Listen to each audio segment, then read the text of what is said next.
Bonjour, nous allons analyser aujourd'hui la communication de cette agence immobilière. Le but de l'analyse, c'est de proposer des solutions que cette agence peut mettre en place pour améliorer à ce qui concerne leur communication et à travers leur communication avoir des prospects qualifiés. Moi, je m'appelle Dominique, je suis expert en marketing immobilier en ce qui concerne la communication sur les réseaux sociaux. Si vous êtes une agence si vous êtes une agence ou bien vous êtes un particulier et que vous voulez acquérir des prospects à court et à long terme dans le domaine de l'habitat, tout en réduisant vos coûts publicitaires, nous serons ravis de vous accompagner. Vous avez en description de la vidéo ou bien en commentaire le lien pour prendre un rendez-vous avec nous. Maintenant, nous allons commencer. Comme d'autres agences, moi, généralement, j'ai vu la publication de cette agence-ci sur un défilé sur mon profil Facebook. Donc, du coup, par curiosité, comme j'ai l'habitude de l'air, j'ai cliqué sur le nom de l'agence et puis maintenant, je suis tombé sur ça. Maintenant, ce qu'on peut dire déjà, dès que nous arrivons déjà à ce niveau, ce qu'on peut dire, c'est que le fait, par exemple, d'avoir 7600 followers, c'est une bonne chose. Parce que si une personne se comporte comme moi et qui clique et qui vient sur YouTube, s'il vient sur la page de l'agence, il voit au moins 7000 followers, c'est déjà rassurant pour lui, dans le sens où c'est une agence assez crédible. Ouais. Et ça, c'est une bonne chose. Maintenant, par rapport à la photo de couverture, c'est vrai qu'elle est assez minimaliste, épurée. Mais au moins, en regardant cette photo-ci, en tout cas, la personne ressent directement la chaleur humaine parce que, comme on dit, nous sommes sur les réseaux sociaux. Dans l'idéal, sur les réseaux sociaux, il faut être social. Surtout en ce qui concerne le domaine de l'immobilier.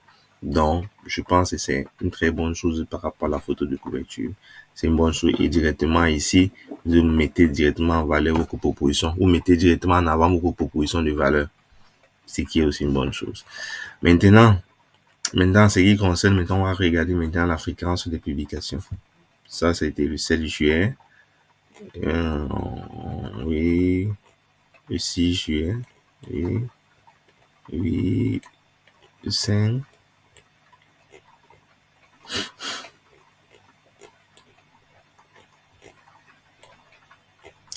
Et 2.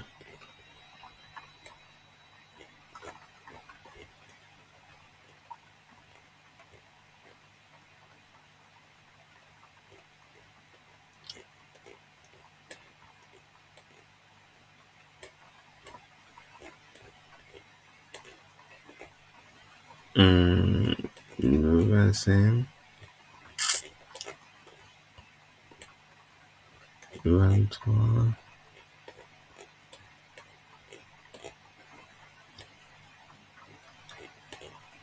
voilà, ici nous sommes à 16, et ça nous sommes le 20, 21, ok,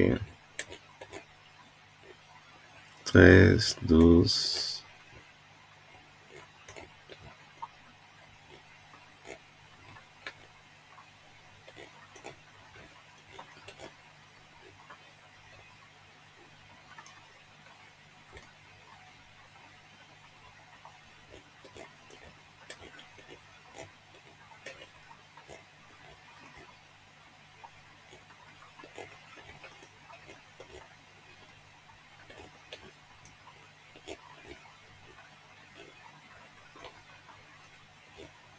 voilà, ce qu'on peut remarquer déjà en défilant différentes publications, c'est que l'agence publie régulièrement, ce qui est une bonne chose.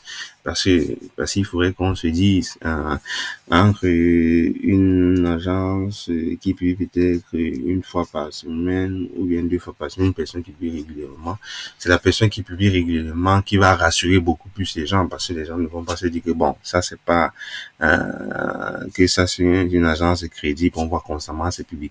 Et surtout, ce qui est bien, c'est que vous restez dans la tête de votre audience parce qu'au fur et à mesure que vous publiez, ils vont voir et vous restez dans la tête. Et c'est ça le but. Le but de la communication sur les réseaux sociaux, c'est que on reste dans la tête de notre audience pour que plus tard, il puisse soit venir lui-même, venir solliciter nos services, soit recommander un proche.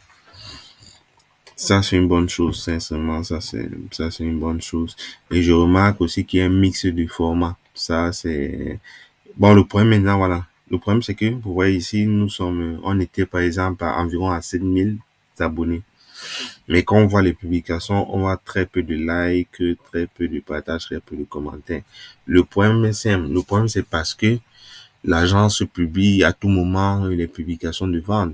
Les gens ne viennent pas sur Facebook pour acheter. Les gens viennent sur Facebook pour s'amuser. Il faut comprendre, en fait, les codes de Facebook si c'est que vous voulez avoir une meilleure portée organique. Les gens viennent sur Facebook pour s'amuser. Donc, du coup, quand les gens vont voir ça, vont voir les publications de vente, ils vont passer. Ils vont pas cliquer. Et du coup, vous, le problème, ce qui va se passer, c'est que pour Facebook va se dire, ah, bon, je vois que les gens ne sont pas intéressés parce que la page s'y publie. Donc, du coup, je ne montre pas à plus de personnes. Ouais.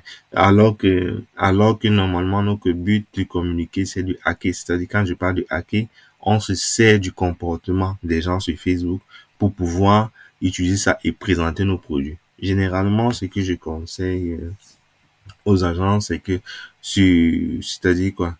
C'est que les publications de vente doivent représenter 25% de la communication. Les publications de vente doivent représenter 25% de la communication. C'est-à-dire quoi? C'est-à-dire que si sur quatre publications, si vous faites quatre publications, si vous faites quatre publications, la publication de vente doit seulement représenter les 25%. C'est-à-dire que sur quatre publications, la publication de vente doit représenter 1%. Non, voilà, la publication de vente va représenter une publication plutôt, désolé. C'est-à-dire que sur quatre publications, la publication de vente doit représenter une publication. Ce qui fait en sorte que toutes les autres publications, ça doit être les publications qui apportent de la valeur à votre audience. Maintenant, comme j'ai dit, par rapport aux différents formats, nous avons un peu de tout, c'est-à-dire que nous avons du texte, nous avons un mix de texte avec image et de texte avec vidéo. Donc, et texte et vidéo, nous avons un mix qui est bien. Ça, c'est un bon truc, quoi. C'est qui est une très bonne chose. C'est qui est une très bonne chose par rapport à l'agence. D'avoir ce mix-là, d'avoir ce mix du contenu, d'avoir ce mix-là du contenu texte et du contenu vidéo. Ça, c'est une très bonne chose. Maintenant, ce qui concerne les types de publications. Quand je parle par type de publication, je parle par exemple publication de vente, publication de conseil, publication d'avis client comme cette publication, c'est publication d'aspect social où les gens visualisent que vous êtes social, que vous êtes sociable, qu'il y a une certaine fraternité au sein de l'entreprise. Ça, maintenant, on va un peu analyser. Bon, effectivement, il y a des témoignages clients. Oui. Il y a une publication de vente, c'est beaucoup plus dominé par des publications de vente, c'est ce qu'on peut remarquer. Et maintenant, ça, c'est une publication de type social, ce qui est bien. Généralement, les gens aiment même beaucoup ces publications aussi.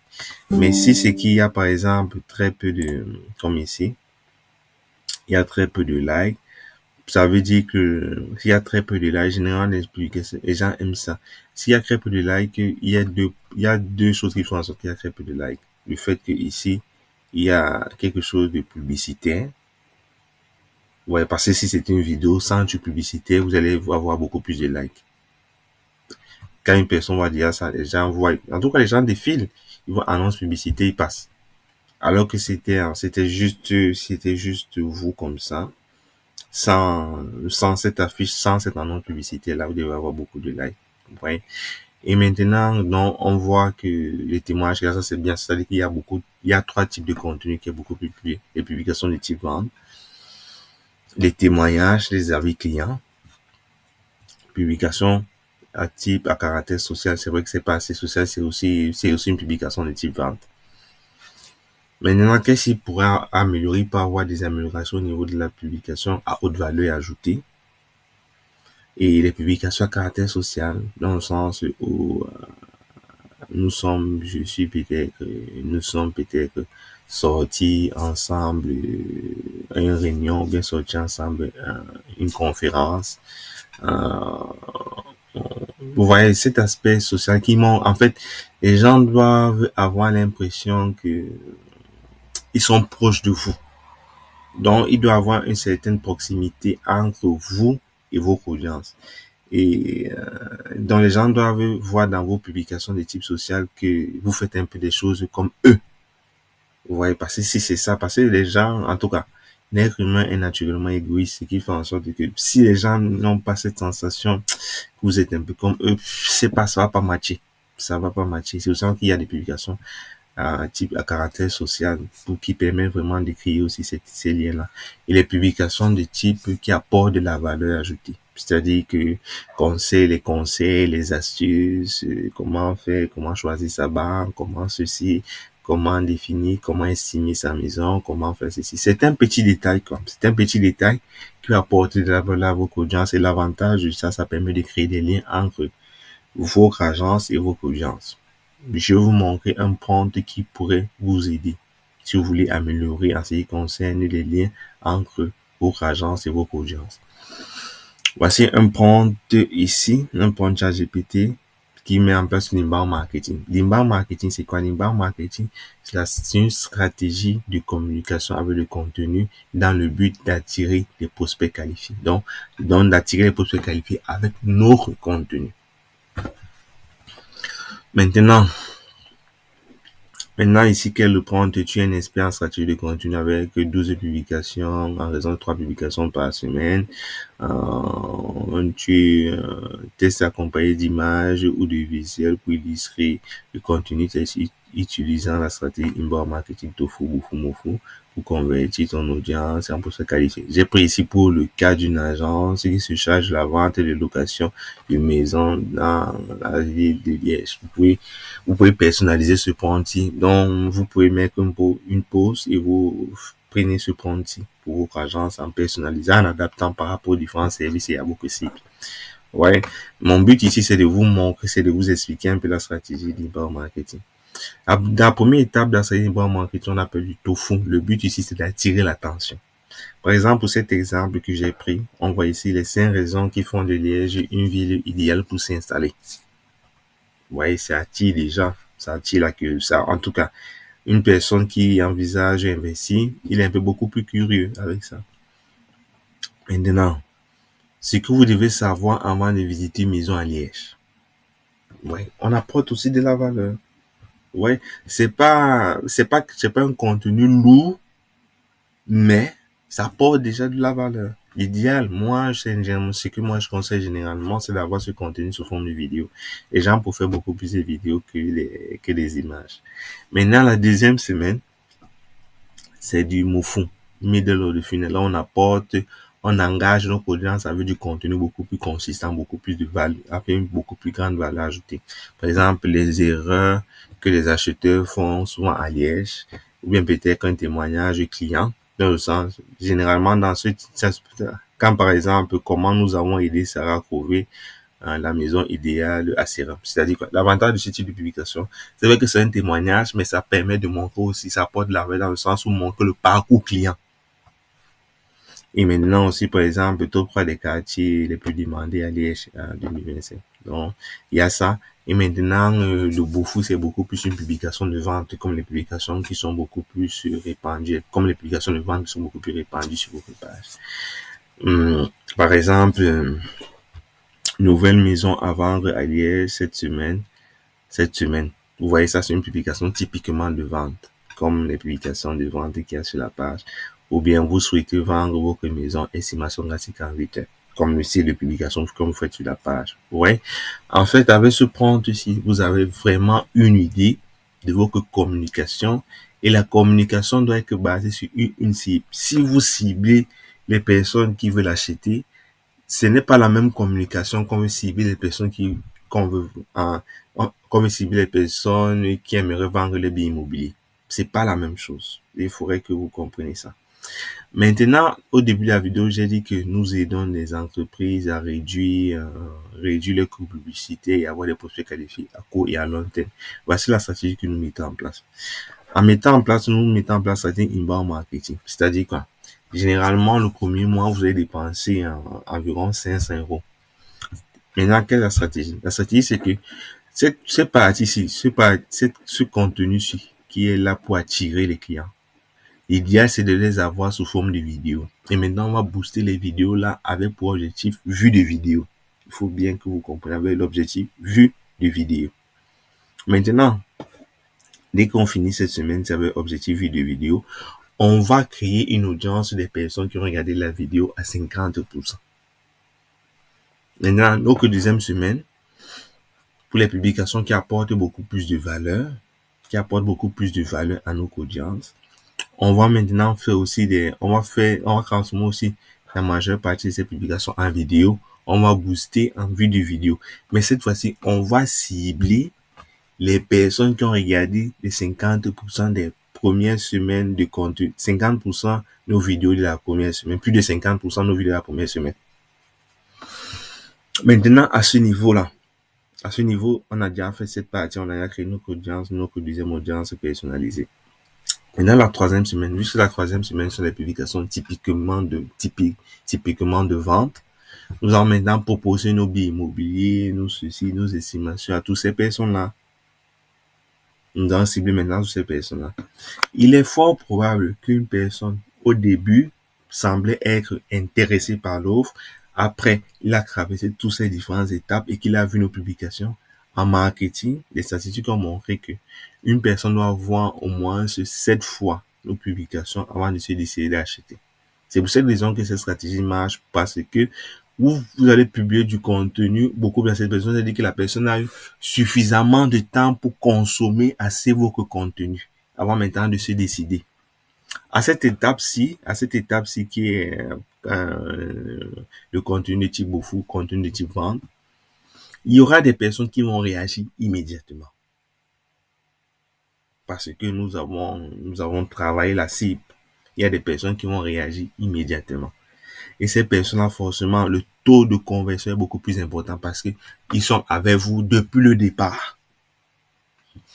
Maintenant, les autres personnes qui n'ont pas manifesté leur intérêt, l'avantage de ces personnes-là, ils vont devenir des ambassadeurs gratuits. Je vous explique. Imaginez par exemple, cette personne a consommé du contenu, il voit que oui, l'entreprise est professionnelle, oui, il y a des gens qui témoignent, qui sont satisfaits, tout. Même s'il n'a pas envie d'acheter un bien immobilier ou bien vendre un bien immobilier, il connaît forcément un collègue, un proche, un voisin qui a un bien immobilier, qui veut vendre ou bien qui veut acheter. Et du coup, maintenant, il va vous recommander cette personne. La probabilité qu'il puisse vous recommander votre agence à cette personne est très forte. Parce qu'il apprécie votre contenu, il aime ce que vous faites. Et vous êtes d'accord avec moi que, contrairement à vos campagnes publicitaires pour avoir des prospects qualifiés, les prospects, le taux de conversion d'une recommandation est beaucoup plus important, voire peut-être 4 fois que l'acquisition de prospects qualifiés simples. À froid, parce que j'appelle ça à froid dans le sens où la personne peut-être voit une publication, soit peut-être un livre, ou bien peut-être une formation, ou bien peut-être une estimation gratuite et réagit directement, ou bien d'une publication de vente de médias et réagit directement.